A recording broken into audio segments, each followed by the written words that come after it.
પ્રામાણિક વેપારી. એક વેપારી પોતાનો માલ વેચવા માટે આગ્રા જઈ રહ્યો હતો. રસ્તામાં એક નદી પાર કરવા માટે તેણે એક હોડી ભાડે લીધી અને પોતાનો બધો સામાન તેના ઉપર લાદ્યો.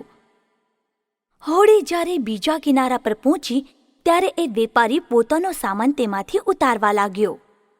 શું કરે છે? મારો સામાન લઉં છું. કોનો સામાન? આ બધો સામાન મારો છે.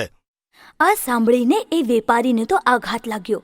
તરત જ એ બિરબલ પાસે ગયો અને તેને બધી વાત કહી. બિરબલજી, હું એક વેપારી છું.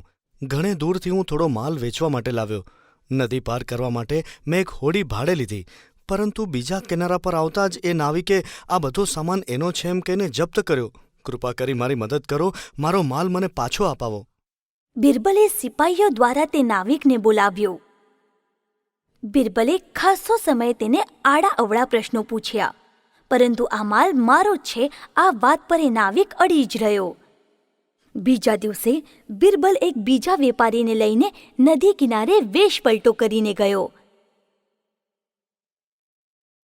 ત્યાં બિરબલે પેલા નાવિકને બોલાવ્યો અને તેની હોડીમાંના સામાનની કિંમત પૂછી. આ બધા સામાનની કિંમત 10,000 રૂપિયા છે. તમે આના કરતાં વધારે આપો તો તમને પાછો આપી દઈશ. છે, આવા પ્રકારની વસ્તુથી તો બજાર ભરેલું છે. જો આ માલ તું 5,000 રૂપિયામાં વેચવા તૈયાર હોય તો હું કાલે તારી પાસેથી ખરીદીશ. થોડો સમય વાટાઘાટો કર્યા પછી તે નાવિક 5,000 રૂપિયામાં તૈયાર થયો. અમારે માલ જોવો છે. જોયા વગર અમે પૈસા કેવી રીતે આપીએ? નાવિકે તેમને વસ્તુઓ બતાવી. આ માલ માટે તો 5,000 રૂપિયા બહુ વધારે કહેવાય. અમે માત્ર 3,000 રૂપિયા આપીશું, બસ. ઠીક છે. મારું નુકસાન નહીં કરો. જલ્દી પૈસા આપો ને માલ લઈને જાઓ. બીજા દિવસે ફરી આવવાનું આશ્વાસન આપીને તે બંને ત્યાંથી જતા રહ્યા. ઘરે પહોંચ્યા પછી બિરબલે પેલા વેપારીને તેડું મોકલ્યું. જો મેં તારો બધો માલ વેચાતો લેવાનું નક્કી કરાવ્યું છે, મને એની કિંમત તો કે. 15,000 રૂપિયા. આનાથી 1 રૂપિયો જો ઓછો થયો તો મને નુકસાન થશે. એના કરતાં હું આ બધો માલ પાછો લઈને જઈશ.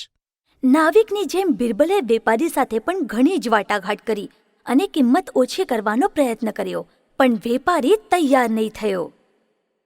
આ માલ જો હું બીજા શહેરમાં જઈને વેચું તો મને વધારે પૈસા મળશે. બીજા દિવસે બિરબલે નાવિક અને વેપારીને ફરીથી બોલાવ્યા. ત્યાં પણ એ બંને માલ પોતાનો છે એવો વિવાદ કરતા હતા. અતિશય કંટાળીને બિરબલ પેલા નાવિકને બોલ્યો. તું ખોટું બોલે છે. આ માલ જો સાચે તારો હોત તો આટલી ઓછી કિંમતમાં વેચવા ક્યારેય તૈયાર ન થયો હોત. પોતાનો ગુનો કબૂલ કરી લે. બિરબલનો ગુસ્સો જોઈને નાવિક પરસેવે રેબઝેબ થઈ ગયો. તેણે પોતાનો ગુનો કબૂલ કર્યો, પણ તેમ છતાં કરેલા ગુનાની શિક્ષા અર્થે તેને ચાબુકના 30 ફટકા ખાવા પડ્યા.